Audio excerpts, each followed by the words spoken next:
Olá, seja bem-vindo ao nosso módulo 2. Aqui nós vamos estudar o poder executivo. Depois de estudarmos no módulo 1 o poder legislativo, agora vamos focar no poder executivo. O objetivo do módulo é conhecer na Constituição Federal as normas sobre o poder executivo, tanto da União quanto dos estados, do Distrito Federal e dos municípios. Na aula 1, nós vamos começar estudando as estruturas e as funções do Poder Executivo Federal. Depois, na aula 2, o assunto será as garantias e as responsabilidades do Presidente da República, portanto, aqui ainda em nível federal. Já na aula 3, vamos focar no poder executivo dos estados e do Distrito Federal. E, finalmente, na aula 4, o assunto é o poder executivo municipal. Sempre aqui com uma resolução, ao final de cada bloco de aulas, uma questão para você praticar um pouco. Pode ser uma questão de banca de concurso ou uma questão autoral. Outra coisa, sempre comente aqui, cada aula, comente a sua dúvida, pergunte que eu respondo para você. Combinado assim? E também faça a divulgação do nosso curso nas redes sociais. Pode ser que outra pessoa também esteja interessada nesse assunto. Combinado? Então vamos lá, vamos começar pela aula 1. A estrutura e funções do Poder Executivo Federal.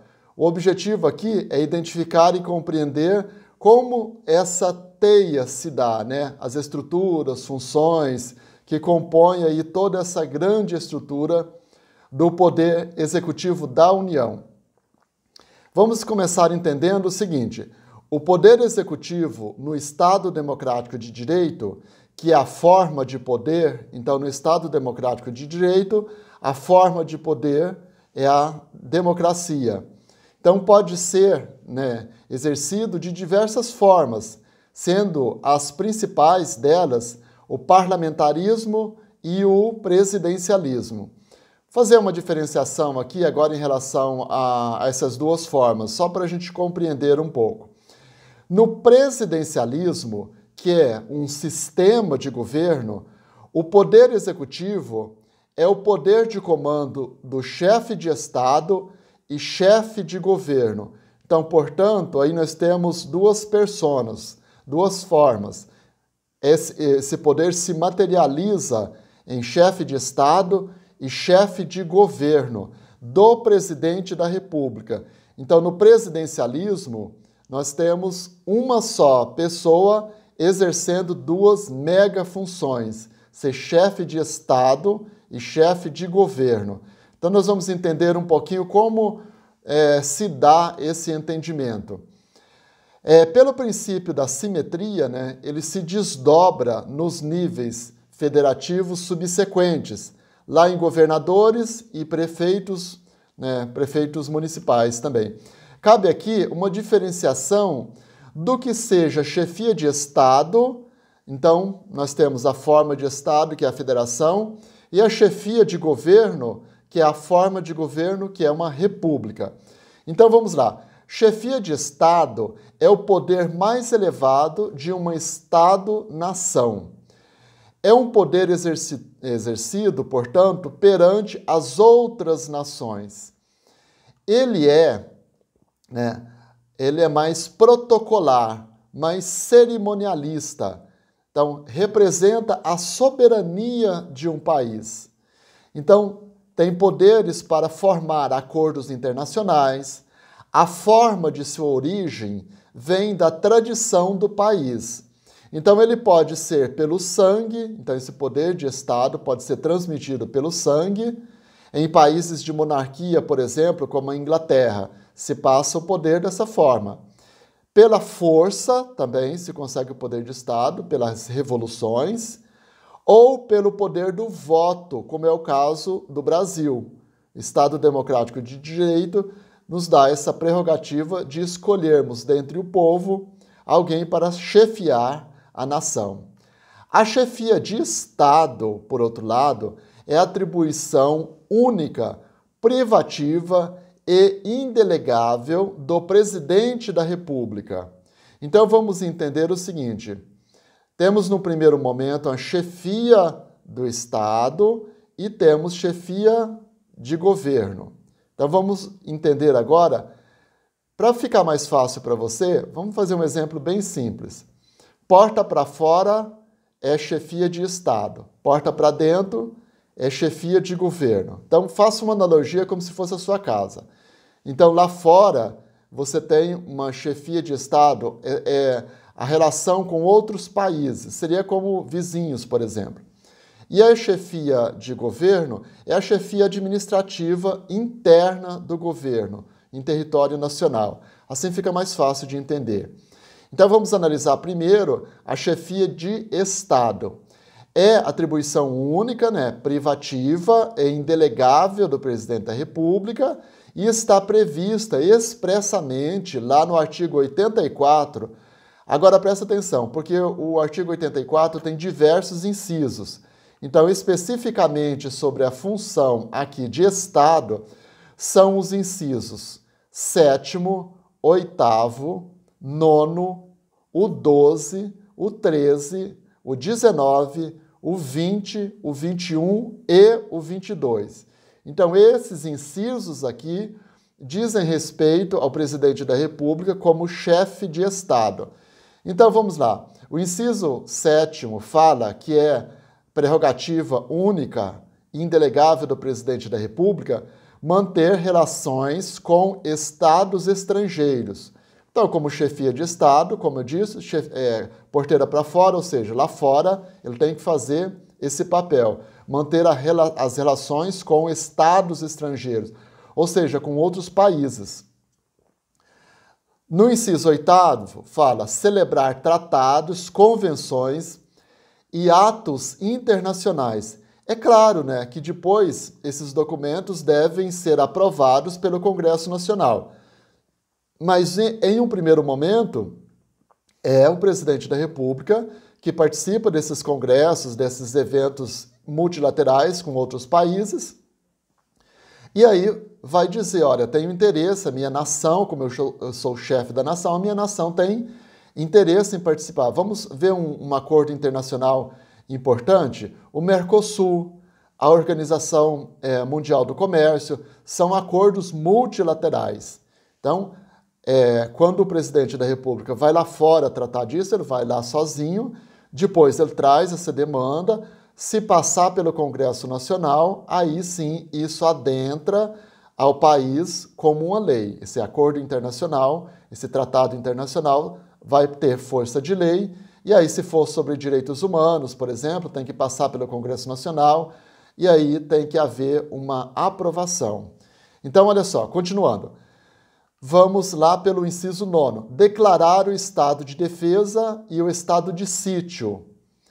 Estado de guerra também. Então, isso é função de presidente como chefe de Estado. Lembrando que o Estado é permanente e o governo é provisório. O governo dura 4 anos. E o Estado, ele não tem duração determinada. O Estado-nação, uma nação pode durar aí milhares de anos. Então, é uma diferença também importante. Vamos lá. No inciso 12º, está estabelecido conceder indulto e fazer perdão de pena. A comutação de pena é uma atribuição que pode ser delegada pelo presidente da República aos ministros de Estado, ao Procurador-Geral da República ou à Advocacia da União, nos termos do parágrafo único desse artigo 84, ou seja, substituir uma pena. Isso é uma prerrogativa aqui da Presidente da República. Lá no inciso 13º está também exercer o comando das Forças Armadas. Então, o chefe maior das Forças Armadas é o Presidente da República. Lá no inciso 19 está declarar guerra no caso de agressão estrangeira. No inciso 20, celebrar a paz, autorizado aqui também pelo Congresso Nacional. No 21, conferir condecorações e distinções honoríferas, são as homenagens aí, portanto. E no 22, permitir forças estrangeiras em território nacional. Então, se por acaso uma força estrangeira precisar instalar aqui, por exemplo, uma ação que seja uma ação estratégica, construir aqui uma base, por exemplo, aí é preciso a permissão do chefe do Executivo, do Presidente da República. Agora vamos ver como chefe de governo. Como chefe de governo, portanto, é porteira para dentro, ou seja, porta para dentro. Ou seja, como é que ele vai fazer a gestão interna do país. Como chefe de governo, o presidente exerce papel importante na liderança política do país, nas suas relações com os estados federados, com o Distrito Federal e os municípios. Aqui nós temos, isso fica bem claro, pelo Pacto Federativo, ou seja, como é que o governo federal estabelece as relações internas com estados, no Distrito Federal, nos municípios. Então, por exemplo, o governo federal pode ser de um partido, mas os estados, Distrito Federal e municípios, de outro partido. Como é que vai se dar esse diálogo? Como é que vai se dar essa gestão? Então, é essa gestão interna. Então, como chefe de governo, o presidente exerce funções típicas, que são as funções administrativas, e também exerce funções atípicas, quando legisla por meio de decretos. Então, essas competências também estão previstas lá no mesmo artigo 84. Então, aqui nós temos algumas questões importantes. E aqui temos essa função atípica, o governo pode fazer por meio de medidas provisórias também. Então, temos alguns recursos que nós já verificamos lá no processo legislativo, como se dá um processo legislativo. Então, o presidente da República também pode propor algumas atribuições legislativas, por exemplo, como emendas parlamentares, como nós já vimos. Então, as atribuições como chefe de governo estão previstas agora lá no mesmo artigo 84, só que os incisos são diferentes. Então, vamos lá, temos no inciso 1, inciso 2, inciso 3, o 4, o 5, o 6º, o 11º, o 23º, o 24º, e o 25º e o 26º. Então, lembrando aqui que esse material dessa aula, da videoaula, está aí para você acompanhar. Então acompanhe, porque é difícil memorizar essa divisão, mas ela existe, tá? Então tem que ficar bem atento para você lembrar quais são as ações do presidente da República como chefe de Estado e quais são as ações como chefe de governo. No artigo 84 da Constituição está tudo misturado. Aí você tem que fazer, aí a doutrina, tá, gente? A interpretação doutrinária que eu já estou trazendo aqui para vocês, essa divisão. Porque lá no artigo 84 não tem essa divisão clara. Então ela é implícita, você só vai entender por meio da doutrina. Então, na primeira atribuição como chefe de governo está nomear e exonerar os ministros de Estado. Fica claro, então, aqui, os ministros de Estado são relações internas, não são relações internacionais. Não há necessidade de analisar um tratado internacional para fazer a nomeação dos ministros de Estado, ministro da Fazenda, ministro do Meio Ambiente, da Educação, etc. Então, essas nomeações e também as exonerações são privativas do presidente da República como chefe de governo e ele não tem que pedir autorização para ninguém. É ato monocrático, não é ato vinculado. Então, a Constituição dá essa prerrogativa. Só tem que separar que isso é como chefe de governo. No segundo momento, no inciso 2, temos exercer a função de gestor da administração pública federal. Gestor aqui também gestor de gastos. Essa gestão administrativa, o que vai investir, o que vai gastar. Então, aqui vem a LDO, que é proposta pelo presidente da República, que é a lei orçamentária, né? E aí tem que passar, é claro, pelo crivo do Congresso Nacional. A competência aqui também para iniciar processo legislativo nos casos de sua competência, como emenda à Constituição, por exemplo. Nós temos também a iniciativa para sancionar decretos regulamentares. No inciso 5º, vetar projetos de lei. No inciso 6º, emitir decretos, aqui é uma função atípica, sobre assuntos diversos relacionados à administração pública do governo federal. Essa atribuição também pode ser delegada pelo presidente da República aos ministros de Estado, ao Procurador-Geral da República ou à Advocacia Geral da União, nos termos do parágrafo único desse mesmo artigo 84. Então, lá no parágrafo único, você encontra quais são as interações em relação a leis delegadas. E aqui no inciso 11º, temos também uma atribuição como chefe de governo, que é abrir a sessão legislativa do Congresso Nacional. Lembrando que sessão legislativa se refere ao ano. Então, sessão legislativa é o trabalho do Congresso Nacional durante o ano todo. Então, tem uma delimitação que se chama sessão legislativa. O inciso 23, a prerrogativa como chefe de governo de enviar o plano de governo e leis orçamentárias ao Congresso Nacional para aprovação. Então, o presidente envia ao Congresso Nacional a sua lei orçamentária, o Congresso aprova, devolve, ou o Congresso pode emendar, devolve ao presidente da República, e aí isso é executado durante o próximo ano, a partir do próximo ano, e depois, ao final do próximo ano, tem a prestação de contas novamente, aí com o auxílio do Tribunal de Contas da União. Nós já vimos isso lá no processo legislativo. O inciso 24 trata de prestar contas orçamentárias ao Congresso Nacional, lembrando que aqui o prazo é de 60 dias após a abertura da sessão legislativa. Então, esse prazo aqui abriu a sessão legislativa Então, por exemplo, 2020, no início de 2020, você tem que, o presidente da República, como chefe aí de governo, ele tem o prazo até 60 dias para prestar contas depois da abertura da sessão legislativa.